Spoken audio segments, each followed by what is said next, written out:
Today on WomenUP, we discuss a hot topic. Come on. Yes. Right? He wasn't afraid to spend the money, and I said yes. Ooh. Yes. You understand? And we move on to our Biz Spotlight. And they kept convincing me like, hey, why don't you launch your candle brand? Plus, we have to hear what Doc says about this topic. You can't matriculate to any other intimacy without financial intimacy. True. Then, our host and co-hosts get down to fun and games with the Just Dweet challenge of the day. All right, Damarley, you also won for it. And of course, our takeaways, or as we call them, notable nuggets. Welcome to WomenUP.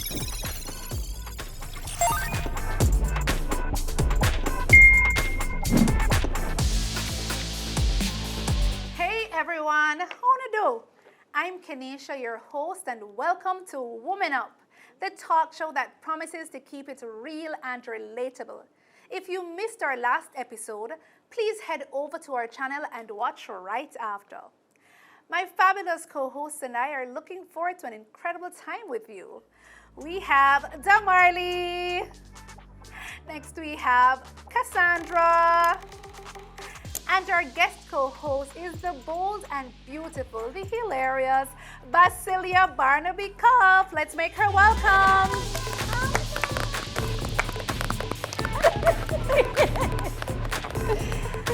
Hey, Basilia, welcome, welcome. How are you doing? I am good. I'm excited bad. Hey. How are you guys doing? I'm doing good. I'm good, thank you. You good?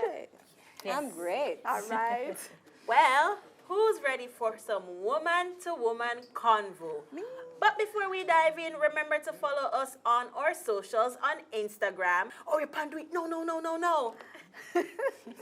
So, woman to woman, today's topic is, should women have to ask their partners for money or should it be given? Woo, what a heavy one, Cass.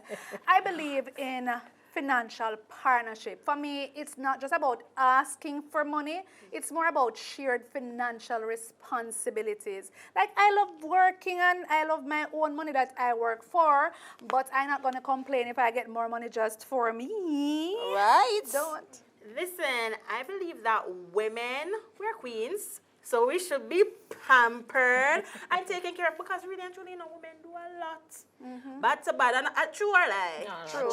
True. Yes, true. Right? We do a lot, so even if the woman earn a little bit more, you still can, squeeze a little thing and give her so that she can have, a relaxing evening, a little treat, a little spa day, something. Right? Because she deserve it. Right. I deserve it. Well, I don't know if one shoe fits everybody, right? Yeah, because I think the circumstances are different in each household, in each family. For me, it was a struggle for me to even ask my husband for anything, for ask him for money, for anything, because how I grew up, my father just gave me everything, right? Everything. So when I got married, and I got married seeing myself as very independent. So when I got married, I did feel a way for ask my husband for money if I needed money. Feel a way bad, mighty God. Sometimes he might say to me, babe, you're all right, you need a little touch up.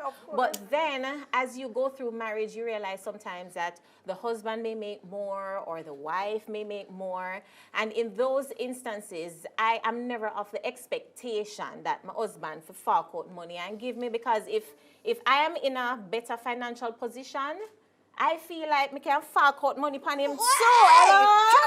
Yes, one and watch the other. So I think it all depends on the dynamic of the relationship. I don't think one size fits everybody. That's true.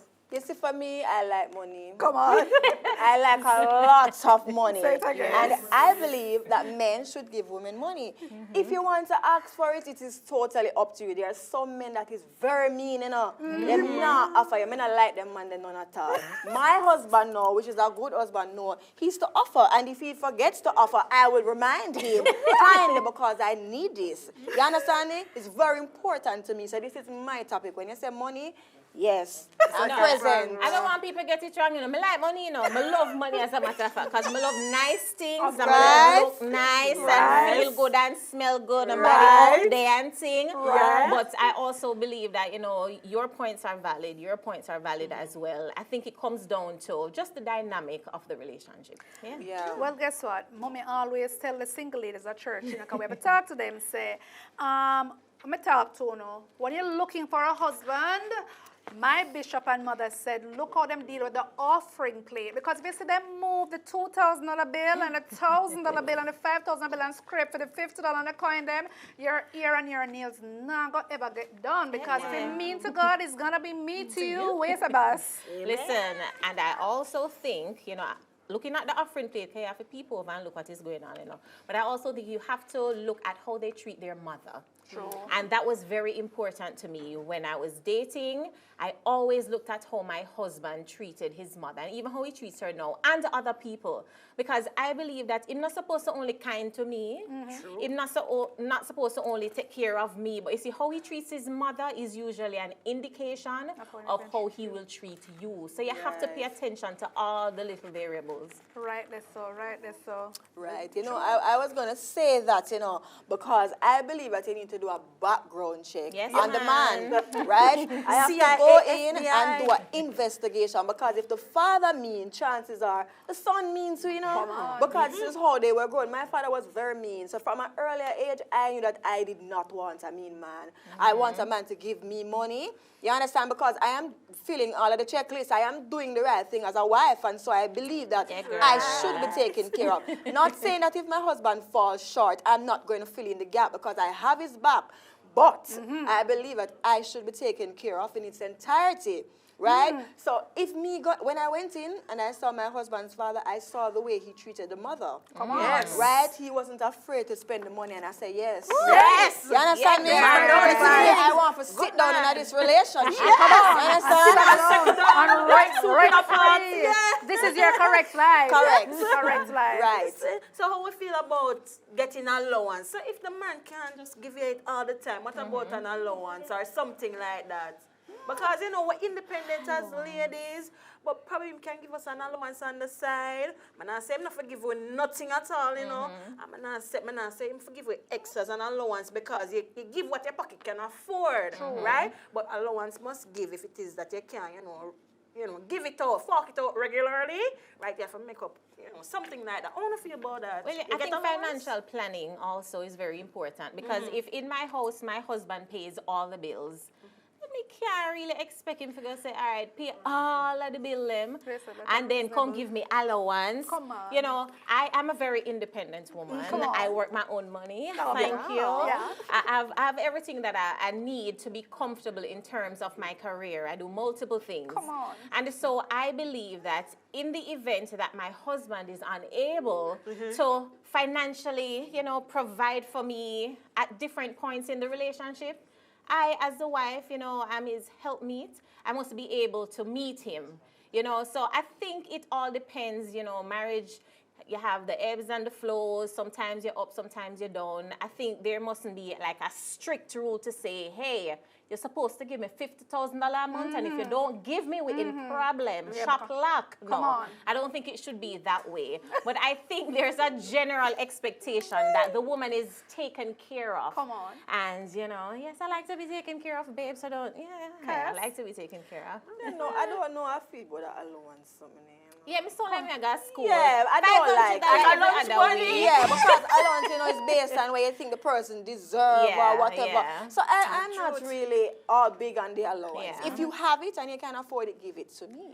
But right? I love that. I love that, because I love what Bas said. You know, she said, you know, if you can't afford it, but if you can afford it, and even if it is that I may think that you can't afford it. If you want to give me the money, I'm going to take the money. So if it is that it's your last $500 and you want to give me $250, $50 out of it, don't think I'm going to say no. I'm going to take it. The husband is offering, and that's all. But sometimes it's not that them can't afford it, and them just mean. Them just so mean don't man get syndrome. it twisted. You have some of them who are well mean. Don't care. Well, let me tell you, Nobody with them. I am excited to hear what Doc has to say about this topic, because when Dr. Dunbar start to talk, man, all ears have to listen. So I'm excited about Doc Says, which is another segment that's coming up, and it's all happening here right inside Women Up.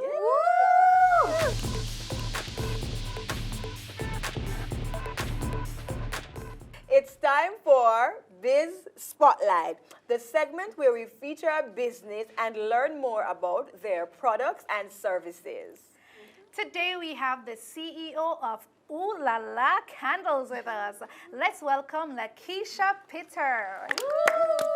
Hi, Lackesha. Hi, ladies. How are you? We're good. How you doing? I'm good. You guys are looking so fabulous today. Thank you. Thank you so much, Lackesha. So tell us about Oooh Lala. Give us a little background information. All right, so Oooh Lala is a Jamaican-owned luxury brand. So what we offer is scented candles, and we also do curated gift packages. Yes. How long have you been in business? For 2 years now. All right. What type of products and services do you offer? So what we offer primarily is our scented candles. So we have various scents and different sizes, 2 different sizes primarily, an 8 ounce and a 10 ounce. And also we do curated gift packages. So we can tailor a gift box based on what you want. Okay. Yes. Listen, the moment the candles came to the table, I could smell the aroma.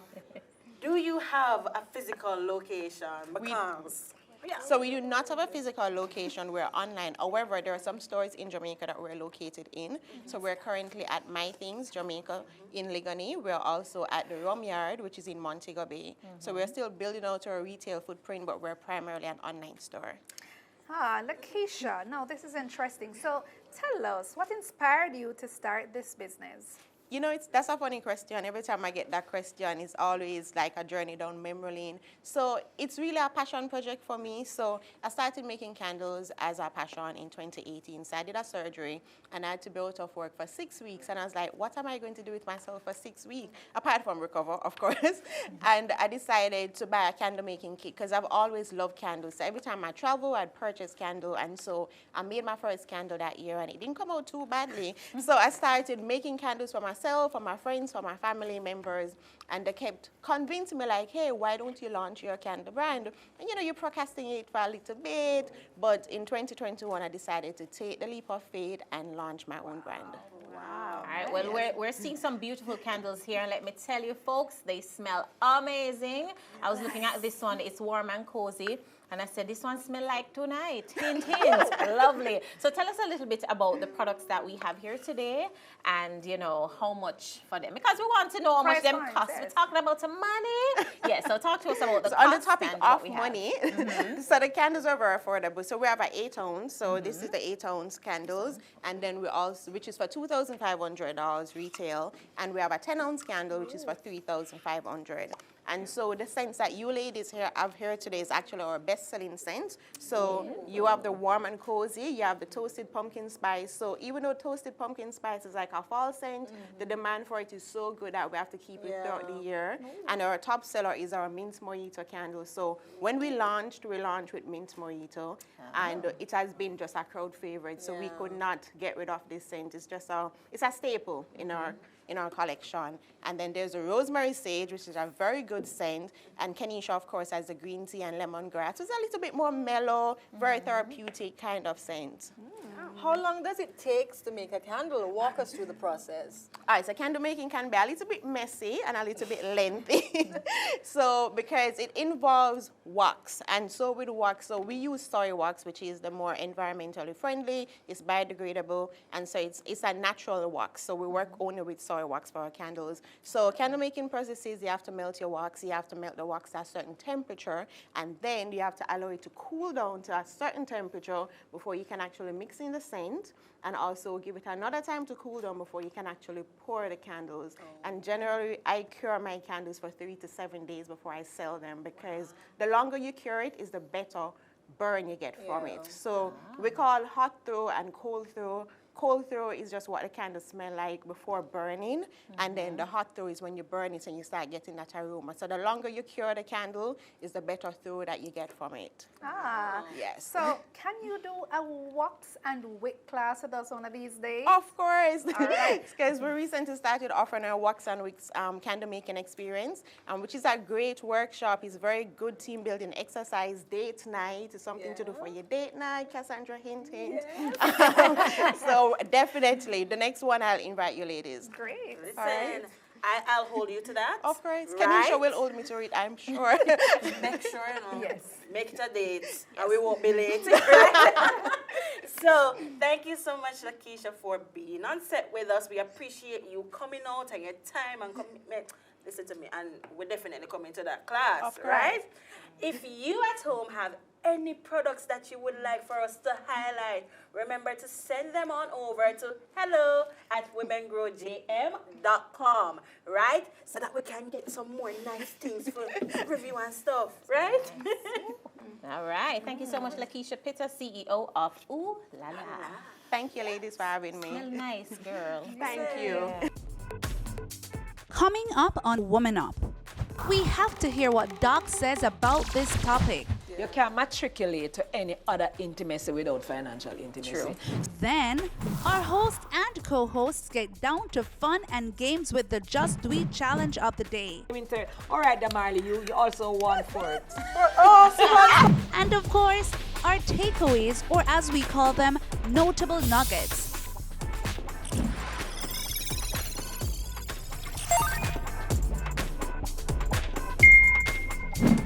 All right, now we get to hear what Doc has to say about this money matter, because may I tell you, it's spicy bad. So please help me make welcome Bishop Dr. Carla Dunbar, marriage and family therapist. And we are inside the segment Doc Says. Let's make her welcome. Woo!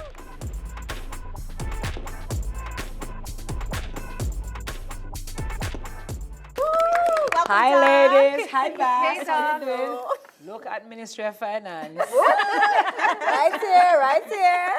Doc, how are you doing? I'm good. I'm blessed. I'm happy to be here. All right. So you heard us. Talk to us. I heard you bemoaning about the money and the allowance and the hidden money, the hidden talents, and all of that. I believe that couples should have financial intimacy. That's what I call it. You can't matriculate to any other intimacy without financial intimacy. True. So it is a necessity, right? And I think that there should be good money management. And it really doesn't matter who is the higher income earner. Marriage is a partnership. It's a merger. Therefore, everything merges. Money and everything, right? And about allowance, nothing is wrong with the concept of allowance, as my two ladies over on this side said, because when I'm doing premarital counseling, I generally encourage couples to give each other an allowance. An allowance is simply an amount that you can spend without having to confer with each other, right? So you have the freedom to spend a certain amount because you're pooling and you're joining, right? And even if you have an individual account, your partner should still be privy to it. So no, I did not get Bex money, nothing around here. And then no, you both have an amount that you can spend freely without having to have a discussion about it. Money is a vexed issue, though, you know. And it's not really money, it's the love of it. But I think one of the challenges we have is that there's a book called Money, Sex, and Power, right? Yeah, there is a book talk about it, right? Money gives power, right? When a man has money, because remember, a man's job validates him. So he has money, and so he feels like he's in authority. I'm going to take care of, and I'm going to do this, and I'm going to do that. So we need to understand it, and you are all not macadamians, right? So, but we like to spend money. We like to spend money, but we must be responsible. Spenders, and spenders marry savers. So in the relationship, it's just to find out who is better at handling, especially the household finances, because men are risk takers, bigger risk takers, most of them. So they'll spend big in terms of an investment, etc. But I believe that females, oftentimes, are better at handling the household expenses because you are nurturers. You understand? Some man should just allow you to do that because it's a gift. Yeah, Now we should open it.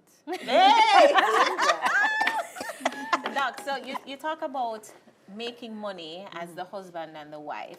In households where the woman may make more than the man, I know that sometimes it can probably bruise their ego, or persons on the outside may look on in and say, boy, no man, no woman is supposed to make more than you. How do you navigate such an instance? Rules have changed, and so we really should not be stuck there. You understand? Women are academically advanced, economically advanced. We shouldn't be stuck there, and that should not be a threat to a husband that the woman, is earning more. That shouldn't be a problem. I know men can be emasculated by the very thought of this, but if both partners are keeping it open, yes, that you're being honest about what you're earning, and it doesn't matter. You can take your husband on a date. You can buy your husband gifts. All of those things happen in the relationship. Yes. Because just like how you want the Gucci and the Peruvian and the nice clothes, he needs some things too, right? So if you earn more, treat him. Definitely. There's something that I do in my household. I've been doing it for the past 10 years. It's called Husband Day, where I choose a day every year, and it's no specific day in the year, and I just go all out for my husband. I fit him, buy me things, carry him Wonderful out, wife. fly him out. Because win the wife because I don't believe when it comes on to money that it should be a one-way street. Just like how him can give me money, I can give him too. I'll just send him a screenshot and say, babe, just check your account. Yes, so definitely. And look at this one, no, watch out. No, because if I'm to be honest, I take very good care of my husband. That's it. Right. I especially when it's his birthday and his anniversary and Father's Day, he doesn't have to worry. And sometimes I send money to him too, and I said, I just send him the screenshot. That's so right. don't believe I am not about taking care of him as well. Right? I do this. So if you're like Cass, right, and you know that money affects your mood, so if you don't get no money, I'm miserable. How do you communicate that? How do you communicate that to your partner, Doc? I think I shared at one point that men have a need to be needed. So I think it's a conversation. It's not what you say, is how you say. So putting on the attitude and looking like bulldog baptizing lemon juice is not going to cut it. Right? Approach your husband with the same female finesse that caused him to fall in love with you and be attracted to you, and talk to him in a very kind way, not demanding, not with an attitude. Talk to him about what the necessity is. Bishop, I believe that when you don't have any money, it is an automatic response that you would have been saddened. Right? So I don't believe it is something that is necessary geared towards the husband. When I don't have any money and I can't pay my bills, I'm upset. I don't want JPS to text me. I don't want anybody. You understand? So it's not something that is specific to the husband. But overall, when I don't have any money, I am not the happiest sport. You understand? So it's not gender specific, Right, is what it's she's not saying. gender specific. It's not gender specific. Right. That's okay. Yeah. I mean, you know what your philosophy is. And if both of you have a good philosophy, a good handle of what your financial philosophies are. And I heard you say something about, because your father was this kind of a person, and he was very frugal, you said, mean. Yeah. Yes, he was very frugal with the handling of the money, and so that, for one, gave you the kind of outlook that you now have on money, having a lack of it. So that's something else that you should look into, because how a person was is how a person can be, right, if you don't have a decision to change. Well, Doc, how do you deal with the partners who do not see the importance in giving any money? Especially the ones who can afford it, but just don't want to. I think an intervention is necessary right here, because we have to again look at how this person was socialized, how this person was raised. Perhaps they never saw their fathers, giving money to their mothers, and so they didn't think it's important. So they may pay a bill or pay the bills, but they don't stretch a hand to you. I think that intervention needs to take place. Like somebody needs to teach him, but you cannot do it though. Because he's a figure of authority and he'll not listen to you on this matter. Won't do it, won't try. Man, thanks for sharing with us today, Doc. We enjoyed that convo. Yes. To hear more from Doc, follow her Facebook and Instagram page at Carla Dunbar Ministries. Did you enjoy that? Was it helpful?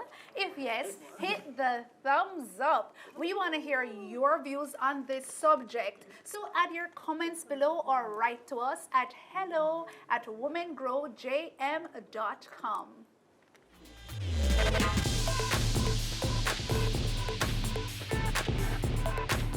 All right, ladies, welcome to this segment of the show. We call it the Just Dweet Challenges. And today we're going to be stacking our cups. So it's the Pyramid Stack the Cup Challenge.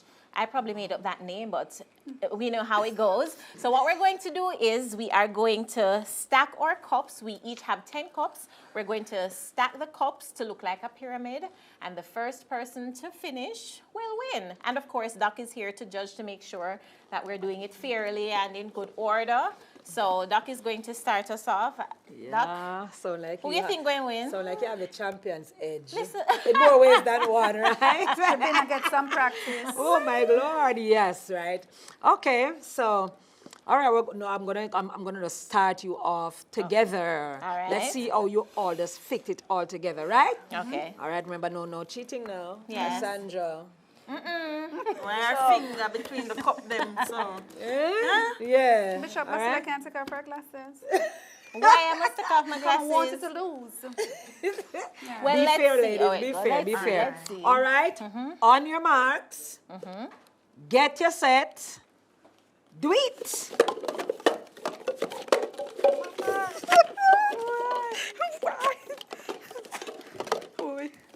But this not right. Look here. Look there. Oh, what's some more cup did there? Watch here. I don't understand this. Bad Look girl. how they make. Look how they make. Oh, Basilia. man. Did the cup All be right. stuck in the Completely. cup? All right, Cassandra, you came in second. Okay, Kenisha, you came in third. All right, Damali, you also won fourth. Oh, so one cup down here, so. And you're still not winning because this is two down here. Me too. Anyway, you too. Oh boy. All right, so you Basilia got it. I'd like to say thanks Yeah, to the my edge. mom and my husband and my dad and my children, you know. She did a practice. I convinced. These are fun games, by the way, ladies. You can do this with your husbands. True. We stack something else. Let's do it.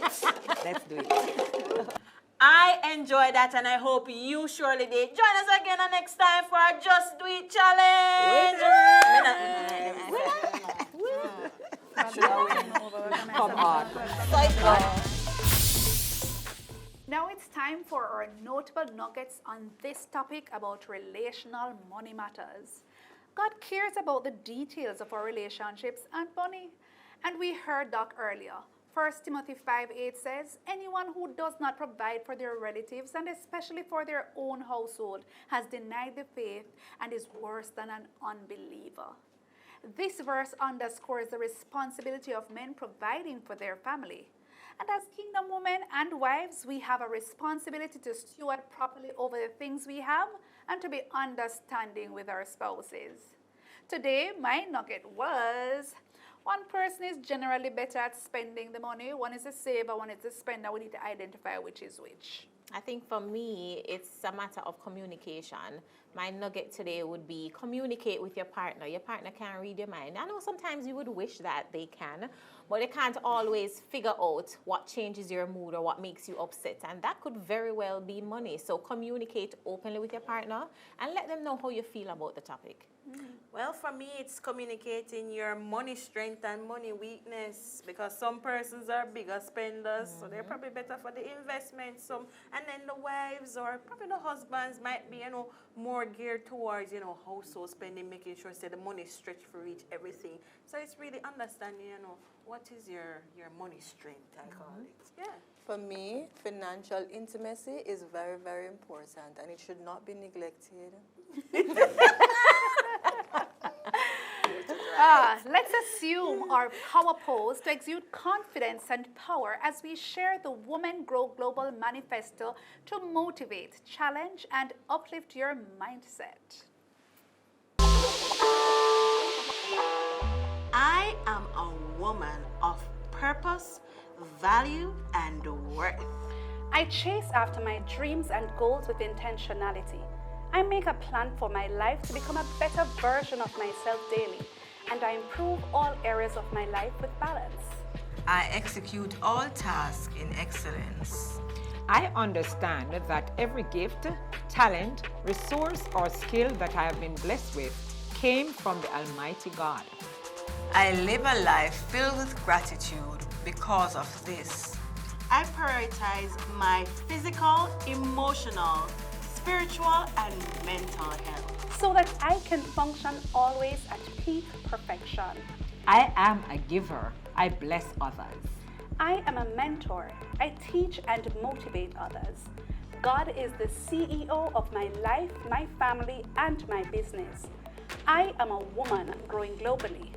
I am a woman growing globally. I am a woman growing globally. I am a woman growing globally. We had so much fun today, especially the topic about money. I know that Cassandra enjoyed that one. A big thank you and big up to the WomenUP team and all of our sponsors. Thank you. If you enjoyed today's show, make sure that you hit that like button, leave us a comment, make sure that you subscribe. Stop watching and don't subscribe. Yeah, subscribe, all right? And make sure you turn on your notification bell so that you know every time we drop a new episode. And of course, follow us on all social media platforms so that you can keep up with all things Women Up. Thanks so much for joining us for this awesome episode of Women Up! Be sure to check us out next Tuesday at 8 p.m. on YouTube for more Women Up. Stay blessed. I am Kenesha. And I'm Basilia. And I'm Damarley. And I'm Cassandra. Bye!